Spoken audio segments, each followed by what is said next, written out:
Assalamualaikum warahmatullahi wabarakatuh. Kita lanjutkan di pertemuan ketiga ini, materinya yaitu linear programming, metode Simulak maksimisasi.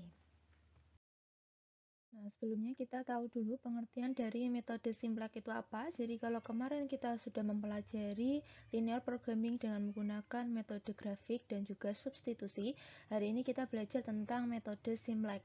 Nah, di mana dia merupakan teknik linear programming dengan menggunakan alat bantu utamanya berupa tabel, yang mana tabel itu disebut sebagai tabel Simulak.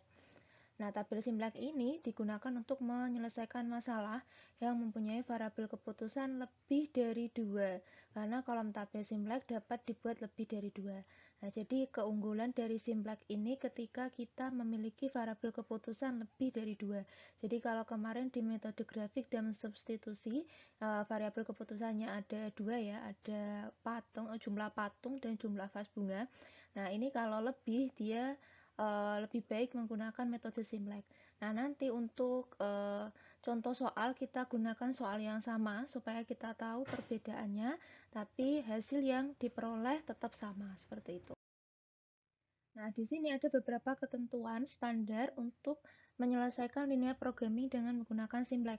Di mana yang pertama, nilai ruas kanan setiap kendala itu harus positif. Nah, ingat ya, kita punya istilah kemarin kendala, yaitu yang menjadi batasan ya, batasan dari suatu perusahaan dalam memproduksi suatu produk seperti itu. Kemarin ada jam kerja, ada jumlah tenaga kerjanya, kemudian jam mesinnya.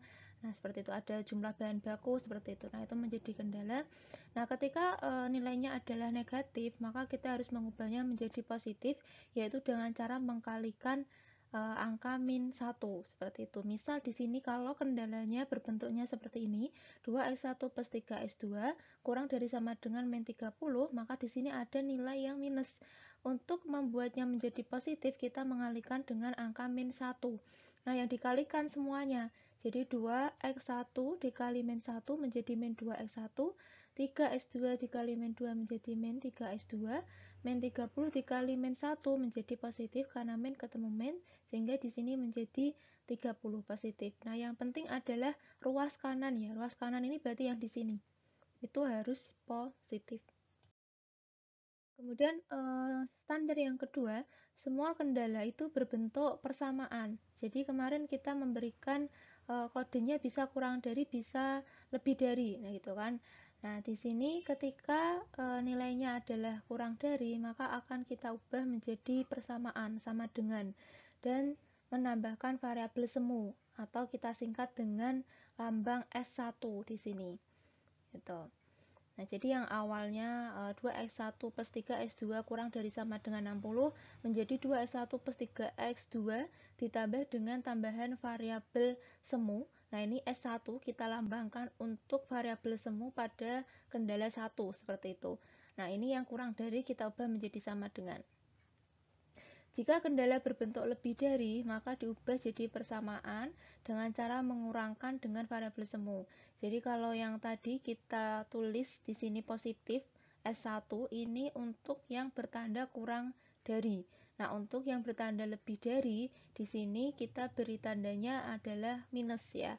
Jadi diingat kalau kurang dari di sini positif plus S1, kalau di sini lebih dari, maka kita memberikan kodenya adalah min. Minus S2. S2 ini adalah variabel semu untuk kendala 2. Karena ini lebih dari ya, lebih dari 30, dimisalkan nanti kendalanya maksimal gitu ya, lebih dari 30, maka di sini menjadi minus. Semua nilai variabel keputusan adalah positif. Nah, ini adalah contoh yang kemarin ya. Kita masih ingat ini contoh yang sama, tidak berubah sama sekali. Nah, kita pengen menyelesaikan permasalahan yang dialami oleh PT HIP dengan menggunakan metode yang berbeda. Kalau kemarin kita menggunakan metode grafik dan substitusi, hari ini kita menyelesaikan masalah PT HIP dengan menggunakan cara metode Simulak. Nah, ini kita sudah memperoleh fungsinya ya, karena tujuannya adalah memaksimalkan laba, maka di sini nanti Z max yang kita tulis. Ini masih ingat ya, ini adalah labanya, laba untuk vas bunga $4 dan untuk patung adalah $5. Dan masih diingat variabel keputusannya adalah kita pengen tahu berapa jumlah yang harus diproduksi untuk vas bunga atau X1 dan patung untuk X2. Nah, kemudian yang menjadi kendala adalah jam kerjanya yang tersedia cuma 40 jam. Tanah liat hanya mampu membeli sehari 120 kilo. Sehingga di sini masih sama ya, kemarin fungsinya menjadi kurang dari, karena ini adalah jumlah maksimal, nggak bisa lebih gitu ya. Sehingga di sini tertulisnya kurang dari. Nah, selanjutnya caranya, karena kita menggunakan tabel Simplex, maka kita perlu adanya tabel di sini. Nah, kita kenalan dulu dengan jenis-jenis tabel. Di sini ada beberapa baris dan ada beberapa kolom. Yang pertama ada koefisien fungsi tujuan. Jadi ini tujuannya nanti kita taruh angkanya di sini, Z max-nya tadi ya, maksimalnya, Z maksimalnya. Kemudian yang kedua adalah angka dari ruas kanan fungsi kendala. Nah, ini angka dari ruas kanan tadi yang saya bilang harus positif, itu ditaruh di sini, bagian kuantitas. Kemudian yang variabel dasar, yang biru ini, adalah variabel yang memiliki koefisien 1, sedangkan pada kendala yang lain nilainya 0 tadi ya, untuk variabel semu S1 dan S2 tadi. Kemudian yang keempat, koefisien fungsi kendala. Nah, ini angkanya ya, angka koefisien fungsi kendala. Kemudian yang kelima, CC ini adalah nilai dari keputusannya. Nanti kita harus memutuskan untuk memproduksi X1 berapa, X2 berapa, memproduksi vas bunga berapa, patung berapa, nanti terjawabnya di sini, angka yang berada di sini. Seperti itu. Kemudian di sini ZJ, kita mengenal di sini ada istilah baru ya, ZJ. Yang kuning ini nanti diisi dengan perkalian dari X1 dikali CC. X1 dikali CC, kemudian X2 dikali CC, X2 dikali CC, nanti untuk yang sini. Jadi nanti urut S1 dikali CC di sini, S2 dikali CC di sini. Seperti itu. Nah, itu juga nanti ditambahkan dengan yang baris kedua. Kalau ada isinya berarti nanti X1 dikali CC ditambah X1 yang di baris kedua dikali CC-nya. Gitu. Kemudian yang ketujuh, potensi kenaikan per unit jika keputusan diubah. Nah, ini maksud dari baris CC min YC. Jadi CC-nya ini nanti yang hijau dikurangi dengan YC yang kuning. Ini. Ini adalah langkah-langkah untuk mengisi tabel Simplex. Yang pertama tadi kita harus memastikan bahwa ruas kanannya harus bernilai positif. Kemudian tanda kurang dari dan lebih dari semuanya diganti dengan sama dengan. Dan ini juga menentukan apakah nilainya nanti mau dikasih plus atau negatif untuk S-nya, gitu, variabel semuanya yang bertindak sebagai variabel dasar. Jadi tadi dicontohkan misal di sini ada kendala 1 itu X1 plus 2X2 kurang dari 40, maka yang kurang dari kita ganti dengan sama dengan, kemudian karena ini kurang dari maka di sini positif. Nah, beda lagi kalau nanti di sini lebih dari, maka di sini min, gitu, min S2. Tapi kalau di sini tetap kurang dari, maka tetap plus S2, seperti ini. Kemudian karena terdapat dua kendala, maka ada dua variabel semu, yaitu S1 dan S2. Nah, ini menyesuaikan ya, kalau nanti ada lebih dari dua kendala berarti ada lebih dari variabel semunya, dari menyesuaikan. Jadi kalau ada 3 nanti variabel semunya juga ada 3. Nah, karena ini cuma ada dua kendala, maka variabel semuanya ada 2. Sehingga kalau kita tulis untuk kendala 1, ini menjadi X1 plus 2 X2 plus S1 untuk variabel semu kendala 1 ditambah dengan S2 kita kasih 0 karena hanya ada variabel semu yang bernilai 1 pada setiap kendala gitu. Nah, jadi kendala 1 ini memiliki satu variabel semu yang bernilai 1 yaitu S1. Nah, variabel semu yang lain kita isi 0 gitu. Nanti kalau ada variabel semu ketiga, misal ada 3 kendala ya, kita tambahkan juga plus 0 S3 seperti Oke, kemudian untuk langkah yang kedua yaitu memeriksa bahwa setiap kendala itu memiliki variabel dasar. Variabel dasar itu variabel semu tadi ya. Jadi setiap kendala memiliki variabel dasar yang bernilai 1 di setiap kendalanya. Dan di kendala yang lain dia memiliki nilai 0. Nah tadi, ini kendala 1, S1 plus 2S2, S1 plus 0 S2. Jadi S1 untuk kendala 1 bernilai 1, dan S2 ini bernilai 0. Karena di kendala kedua, S2-nya ini yang bernilai 1, S1-nya yang bernilai 0. Jadi S2 ini nanti bernilai 1 untuk kendala 2, dan S yang lain itu bernilai 0. Karena ini hanya ada 2S, maka S1 kita bikin 0 karena ini miliknya kendala 2. Seperti itu. Kemudian yang ketiga adalah menuliskan fungsi tujuan yang baru. Jadi tadi fungsi tujuannya adalah Z-max sama dengan 4X1 plus 5S2. Ini juga kita berikan sesuai dengan jumlah nilai dasar yang kita tambahkan tadi. Karena ada 2 kendala, tadi ada 2S ya, maka berubahnya menjadi Z-max sama dengan 4X1 plus 5S2 plus 0S1 plus 0S2. Di sini 0 karena S1 ini hanya bernilai 1 di setiap kendalanya tadi ya. Jadi dia bernilai 1, S1 itu di kendala 1, dan S2 itu bernilai 0 kalau di S2 itu bernilai 1 kalau di kendala 2. Sedangkan di fungsi yang lain dia bernilai 0 ya, yang bukan miliknya. Nah, kemudian kita yang keempat langkahnya baru memasukkan semua fungsi ke dalam tabel Simplex. Nah, di sini langkah yang pertama adalah kita isi dengan koefisien fungsi tujuan. Nah, koefisien fungsi tujuan berarti ini Z-max-nya 4, 5, 0, 0. Nanti kita masukkan ke sini. 4, 5, 0, 0. Kemudian langkah yang kedua adalah angka dari ruas kanan fungsi kendala. Ini kuantitasnya, berarti di sini nanti 40 dan 120. Kita langsung aja ke slide selanjutnya. Nah ini ya, 4, 5, kemudian tadi 40, 20. Kemudian langkah yang ketiga, variabel dasar yang memiliki koefisien 1 pada kendala yang lain 0. Tadi ya, berarti kalau ini S1 berarti di sini S1 gitu. Nah, di sini S2. Nah, seperti ini S1, S2. Kemudian langkah yang keempat, koefisien fungsi kendalanya kita masukkan ke sini yang ungu. Koefisien fungsi kendala ini berarti kendala 1, di sini X1 berarti di sini 1, kemudian 2, kemudian di sini 1, ini 0. Nah, seperti ini. Kemudian yang kendala 2-nya sama 4, 3, 0, 1. 4, 3, 0, 1. Kemudian selanjutnya langkah yang kelima, nilai keputusannya. Jadi di sini nilai keputusannya belum ada ya, jadi di sini masih 0, 0. Nah, kemudian langkah ke-6 ini mengisi yang warna kuning. Ini adalah perkalian dari X1 dan CC-nya. Jadi 1 dikali 0 ditambah 4 dikali 0. Nah, ini kemudian kolom S2-nya juga sama. 2 dikali 0, ini sama aja ya, 0 kali 2, mau kalau di sini CC dulu. Nah, ini 3 dikali 0, ini 0. Kemudian S1 sama 1 dikali 0 ditambah 0 kali 0, karena di sini masih 0 semua, otomatis di sini pasti 0, karena dikalikan dengan 0 semua. Seperti itu. Jadi intinya di sini kali sini ditambah yang bawah dikali sini, seperti itu.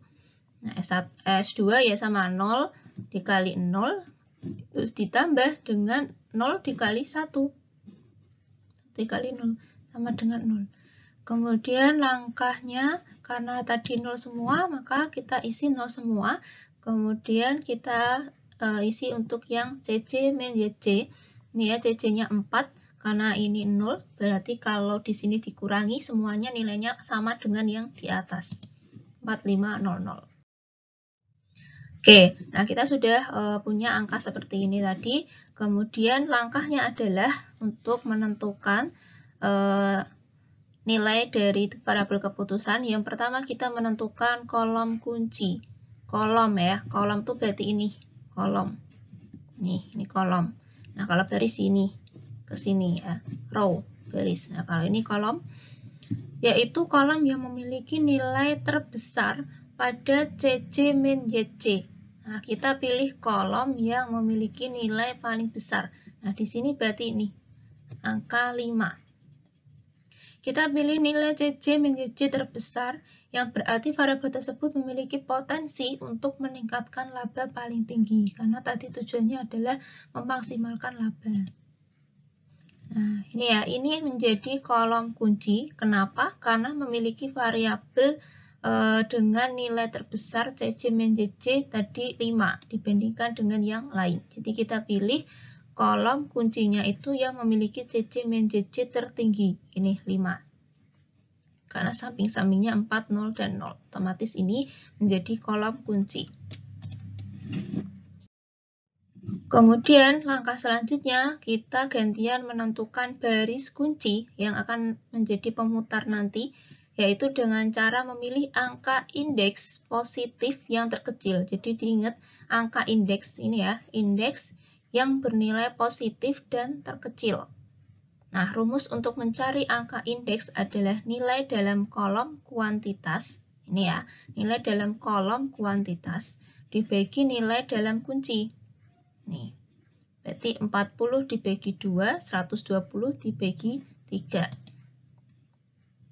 Karena yang diminta adalah angka yang positif, nah ini kebetulan semuanya positif, dan yang terkecil. Maka kalau dibandingkan dengan baris yang kedua, yang terkecil adalah angka 20. Sehingga di sini kita pilih untuk baris kunci. Ya, baris pertama. Nih, merah. Jadi ini adalah baris kunci dan ini adalah kolom kuncinya. Nah, langkah selanjutnya adalah kita membuat tabel baru yang masih kosong semua. Kemudian kita masukkan angka-angka yang baru berdasarkan tadi ya tabel yang sudah kita isi. Dimana yang pertama kita ubah dulu variabel dasar ya, variabel dasarnya dari baris kunci. Dari baris kunci itu ini ya, tadi baris pertama itu menjadi baris kunci. Jadi yang kita ubah karena yang menjadi baris kunci adalah baris pertama ini, maka yang kita ubah dulu adalah yang baris pertama. Gitu. Nanti kalau yang menjadi baris kuncinya adalah baris yang kedua, maka yang kita ubah yang baris kedua dulu. Karena tadi berdasarkan perhitungan kita, yang menjadi baris kunci adalah baris pertama ya, maka yang kita ubah ada di baris pertama ini. Gitu. Nah, kemudian baris pertama ini kita isi dengan angka yang ada di kolom kunci, variabel yang ada di kolom kunci. Nah, kolom kuncinya di sini. Maka yang kita masukkan dulu di sini adalah CC-nya. CC-nya angka 5, kita masukkan ke sini. Kemudian di sini X2 kita masukkan ke variabel dasar. Kemudian setelah itu kita isi nilai baru di baris kunci, ini ya. Nilai baru yang ada di baris kunci dengan rumus di mana nilai baris lama itu berarti ini ya 40, 1, 2, 1, 0 dibagi dengan angka yang berada pada perpotongan antara baris kunci dengan kolom kunci. Nah, angka yang berada pada perpotongan antara baris kunci dengan kolom kunci adalah angka 2. Sehingga di sini 40 dibagi 2, 20 ya.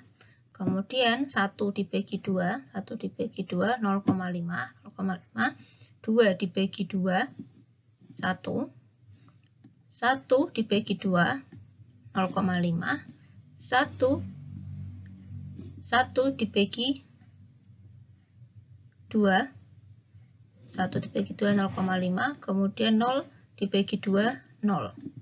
Ini 0 dibagi 2 ya. Nah, selanjutnya kalau sudah terisi pada baris yang baru, maka sekarang kita isi yang kedua. Baris kedua yang bukan merupakan baris kunci ya. Nah, caranya adalah nilai baris baru pada baris yang lain itu diisinya dengan cara nilai baris lama. Nilai baris lama itu berarti di sini 120, 4, 3, 0, 1. Nah, ini kita tulis dulu untuk memudahkan perhitungan. 120, 4, 3, 0, 1. Ya. 4, 3, 0, 1. Kemudian dikurangi dengan perkalian dari nilai baru di baris kunci. Nilai baru di baris kunci itu berarti ini ya, 20, 0,51, 0,50. Ini dikali dengan angka pada kolom pemutar yang berhubungan dengan baris tersebut. Nah, ini tadi ada di baris kedua, kita pengen ngisi baris kedua. Nah, angka yang berhubungan dengan baris tersebut kan ini ya, baris kedua yang pengen kita isi. Nah, yang ada di kolom kunci. Nah, ini kolom kuncinya ini kita mau isi di baris kedua. Nah, yang berhubungan langsung adalah angka 3. Sehingga di sini 3. Angka pada kolom pemutar. Nah, ini ya kolom pemutar tadi, kolom kunci. Nah, di sini kali 3. Kemudian setelah dikalikan 3, 20 dikali 3, 60, 0,5 dikali 3, 15, 1 dikali 3, 3, 0,5 dikali 3, 1,5, 0 dikali 3, 0. Nah, baru kita kurangkan ya. Jadi perkalian sama pengurangan itu didahulukan yang perkalian. Sehingga di sini kita sudah memperoleh angkanya 124.301, kita bawa ke sini, kita kurangkan dengan hasil perkalian tadi. 60, 1,5, 3, 1,50. Nah, 120 dikurangi 60, 60, 4 dikurangi 15, 2,5, 3 dikurangi 3, 0, 0 dikurangi 1,5 min 1,5, 1 dikurangi 0, 1. Nah, angka ini yang kita masukkan ke sini. Nah, seperti ini. Kemudian kita isi untuk kuantitasnya. Kuantitas nilai ZC-nya ya. Jadi YC ini nanti diisinya adalah perkalian dari 20 dikali 5 ditambah dengan 60 dikali 0, 100. Kemudian 0,5 dikali 5 ditambah dengan 25 dikali 0, 2,5. Kemudian di sini X2-nya berarti 1 dikali 5 ditambah dengan perkalian 0 dikali 0. Nah, ini 5. S1 juga sama, berarti 0,5 dikali 5. Kemudian ditambah dengan perkalian min 1,5 dikali 0, 0,5. Nah, S2-nya juga sama, 0 dikali 5, 0 ya, ditambah dengan 1 dikali 0. Nah, 0, berarti 0. Nah, ini dimasukkan ke sini. Kemudian untuk CC min YC berarti tinggal dikurangkan. CC-nya di atas ini. 4 dikurangi 2,5, 1,5. 5 dikurangi 5, 0. 0 kurangi 2,5 min 2,5. 0 dikurangi 0, 0. Nah, di sini CC min YC-nya itu masih ada yang bernilai positif. Atau sebenarnya kita sudah mencapai nilai optimal ketika nilai CC min YC-nya itu kurang dari sama dengan 0 gitu. Jadi nggak boleh ada yang nilainya positif lebih dari 0 gitu.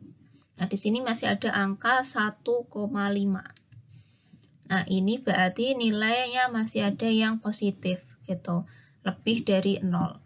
Jadi untuk mencapai titik yang optimal itu nilai CC min YC-nya nggak boleh ada yang lebih dari 0 gitu. Jadi harus kurang dari sama dengan 0.